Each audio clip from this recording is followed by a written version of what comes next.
നമസ്കാരം, എല്ലാവർക്കും പുതിയൊരു വീഡിയോയിലേക്ക് സ്വാഗതം. നമുക്കറിയാം 5ാം ക്ലാസ്സിലെ കുട്ടികൾക്ക് നാളെ കേരള പാഠവലിയാണ് എക്സാം. അപ്പോൾ നമ്മുടെ ഇന്നത്തെ വീഡിയോ കേരള പാഠവലിയെക്കുറിച്ചായിരിക്കും. അപ്പോൾ നമുക്ക് വീഡിയോയിലേക്ക് കടക്കാം. നമുക്ക് എക്സാമിന് ഇത്തിരി പൂവേ കുരുന്നു പോവേ ഭാഗം 1 ഒപ്പം ചിരിക്കാം ഓർത്ത് ചിരിക്കാം എന്നുള്ളതിൽ വായുവില്ലാത്ത ലോകം അതുവരെയാണ് സാധ്യത കൂടുതലായിട്ട് വരാൻ. അപ്പോൾ നമ്മൾ നോക്കാം. ഇത്തിരി പൂവേ കുരുന്നു പോവേ പാഠപുസ്തകം നോട്ടും നന്നായി തന്നെ ആദ്യം വായിക്കാം. അപ്പോൾ നമുക്കൊരു മാതൃക ചോദ്യം ചെയ്തു നോക്കാം. അപ്പോൾ ഉത്തരം നിങ്ങൾ കമൻറ്റ് ചെയ്യാം. അപ്പോൾ ചോദ്യം ഇങ്ങനെയാണ്. നമുക്ക് ഇപ്പോഴത്തെ മെത്തേഡ് അനുസരിച്ചിട്ടാണ്. അപ്പോൾ ആകെ സമയത്തിൻ്റെ ആദ്യത്തെ 15 മിനിറ്റ് നമുക്ക് വായിക്കാനൊക്കെ 6 ചോദ്യങ്ങൾക്ക് ഉത്തരം എഴുതണം. ഉപചോദ്യങ്ങൾക്കുമെല്ലാം ഉത്തരം എഴുതണം. പിന്നെ 5, 6 എന്നീ ചോദ്യങ്ങൾക്ക് ചോയ്സ് നൽകിയിട്ടുണ്ട്.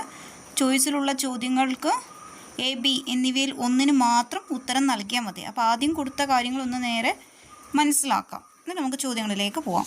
ആദ്യത്തെ ചോദ്യം നോക്കിയേ. വായിക്കാം എഴുതാം എന്ന് പറഞ്ഞിട്ട് മധുര മലയാളം എന്നൊരു കവിത കൊടുത്തിട്ടുണ്ട്. അത് നന്നായിട്ട് വായിക്കാം. എന്നിട്ട് അതിന് കൊടുത്ത ചോദ്യങ്ങൾക്ക് ഉത്തരം എഴുതുക. നോക്കിയേ, എല്ലാവരും കിട്ടി. അപ്പോൾ കവിത നോക്കിയേ. മധുരം മലയാളം. മധുരം മലയാളം നമ്മുടെ ഹൃദയം മലയാളം, മണ്ണിൻ ഗന്ധം മലയാളം, പുഴയുടെ താളം മലയാളം, കീളുന്നു ചുണ്ടുകൾ ആദ്യം മോദി അമ്മ മലയാളം, സ്നേഹത്തിൻ പുതുനാമ്പുകളായി നമ്മുടെ മലയാളം, കാറ്റിലാടും തെങ്ങോലകളുടെ താളം മലയാളം, കാട്ടാറിൻ്റെ കളകളനാദം നമ്മുടെ മലയാളം, വയലേലകളുടെ വിയർപ്പുഗന്ധം നമ്മുടെ മലയാളം, പണിശാലകളുടെ നെടുവീർപ്പിൻ്റെ താളം മലയാളം.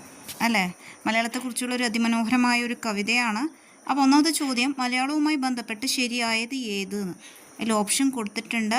മധുരം സ്വപ്നം തിളക്കം. ഓപ്ഷൻ ബി ഹൃദയം മധുരം താളം. സി തിളക്കം ഹൃദയം സ്വപ്നം. ഡി സ്വപ്നം താളം ഹൃദയം. നന്നായി വായിക്കാം. അപ്പോൾ ഇതൊരു എക്സാമ്പിളാണ്. ഇതുപോലെ ഏതെങ്കിലും ഒരു കവിത തന്നിട്ട് മലയാളവുമായി ബന്ധപ്പെട്ട്. അപ്പോൾ നമ്മൾ ഇതിൽ ചെയ്യേണ്ട കാര്യം, ഈ കവിത 1, 2 തവണ നന്നായി വായിച്ചാൽ നമുക്കതിൻ്റെ ഉത്തരം കിട്ടും. അതേപോലെ അടുത്ത് ബി ക്വസ്റ്റ്യൻ എന്തായിരുന്നു? കാട്ടാറിൻ്റെ കളകളനാദം എന്നതുകൊണ്ട് ഉദ്ദേശിക്കുന്നത് എന്ത്? ബി മലയാളം എന്തിൻ്റെ പുതുനാമ്പുകളാണ് കവി പറയുന്നത്. ഈ കവിതയിൽ തന്നെ പറയുന്നുണ്ട്. നന്നായി വായിച്ചിട്ട് ആ ഉത്തരം കിട്ടുന്നോ എന്ന് എല്ലാവരും നോക്കാം. ഇനി അടുത്ത ക്വസ്റ്റ്യൻ ഞാൻ അടുത്തൊരു വീഡിയോ ആയിട്ട് ചെയ്തിട്ടുണ്ട്. അതും കൂടി നിങ്ങൾക്ക് കേൾക്കാം. അപ്പോൾ ഇതെല്ലാവരും ഒന്ന് ചെയ്ത് നോക്കുക.